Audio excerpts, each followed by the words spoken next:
the demonic bunny. I could feel the warmth of spring as the snow had just melted. The fresh smell of the forest in my backyard was welcoming. My daughter came in one day and wanted to show me something. She was so curious about what she'd found.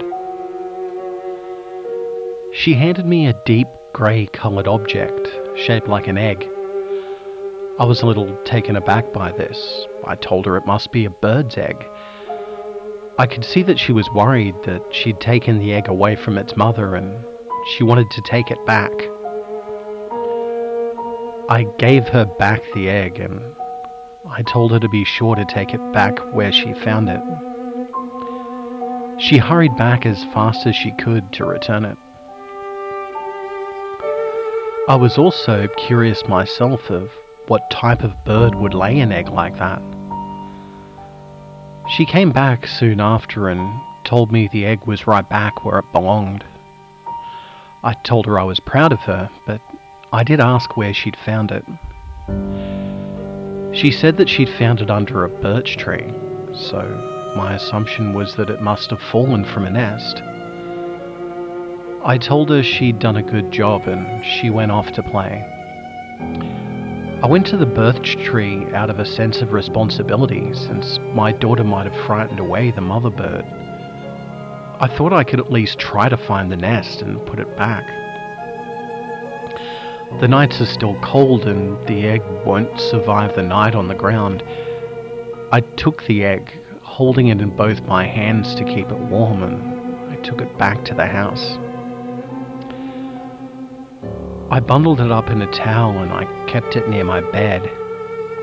I couldn't sleep all night, and all I heard was lost, lost, lost.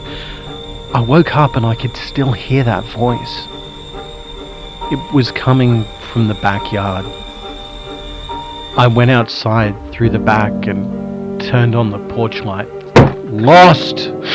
That's all Richard can remember. The 35-year-old man used to look in his late 20s with dark black hair. Now he looks well over 40 with stark white hair. He trembles and holds himself constantly. The man was terrified and flinched at every word. Richard could only sleep when placed in a room without windows and a door that locks from the inside. He can barely hold himself together when his wife and daughter visit him in the mental health hospital where he currently resides. Richard was yet another victim of the demonic bunny, a monstrous creature capable of terrifying its victims to the verge of catatonia. The demonic bunny barely resembles a rabbit at all. It looks as if a little person was grotesquely stretched out and forced into a rancid rabbit suit. It hangs loose on long, anorexic-looking limbs. But don't take those thin limbs as being weak. That creature can rip apart grown men like it was nothing. Basically, the thing looks like a twisted parody of a Halloween costume, but made of actual flesh. It tends to hide near suburban areas, living off trash discarded by humans or small animals and pets that wander too far away from their owners. What really reveals the creature's presence is its odour. One researcher described it by saying, "It smells like a corpse was soaked in expired milk for a solid month." It's gag-worthy and can easily induce vomiting. This may be a defence mechanism to discourage other predators or rival scavengers. The smell is something that people just want to escape from. The evil bunny is triggered by someone touching its egg. After that, it'll stalk and chase them until the person manages to escape. If presented with an opportunity, it'll attack with its teeth or its large rear legs. It has also been known to trap a victim in a corner and force them to endure its horrible stench. There's something about the bunny that induces panic in people well out of proportion to the threat it poses. A 4-foot-tall bunny can inspire fear, certainly, but not the abject terror that the bunny inspires. Yes, it can injure a person if it gets close enough, kill them even. But shooting it or even hitting it with a shovel is enough to put one down. It may be strong, but it's light, and it should be easily fended off due to its size. The problem is, things like that just don't come to mind in its presence. There's something about it that makes people want to flee, screaming for help. Their adrenaline spikes and their heart rate skyrockets.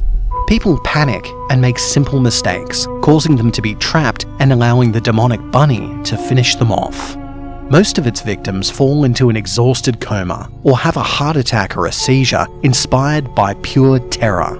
Richard's case is a rare exception. He survived the heart-stopping horror. This can only be attributed to the fact that Richard was in amazing shape. Having retired as a boxer years ago, he maintained his level of physical fitness. He was also well accustomed to stress from his career, which also helped him to survive. He is also the only one on record who ever managed to attack the demonic bunny when cornered. Most people curl into the fetal position and wait until it leaves. Richard's instincts as a boxer kicked in and he threw a punch. Just one. The fact that the blow connected must have thrown the creature off guard badly. From the blood spatter that was found near Richard, the scared man's punch did some serious damage to the demonic bunny's jaw. The pain it experienced, probably for the first time in its life, must have made the creature itself ironically panic and retreat, leaving Richard to be found shivering by his wife and child.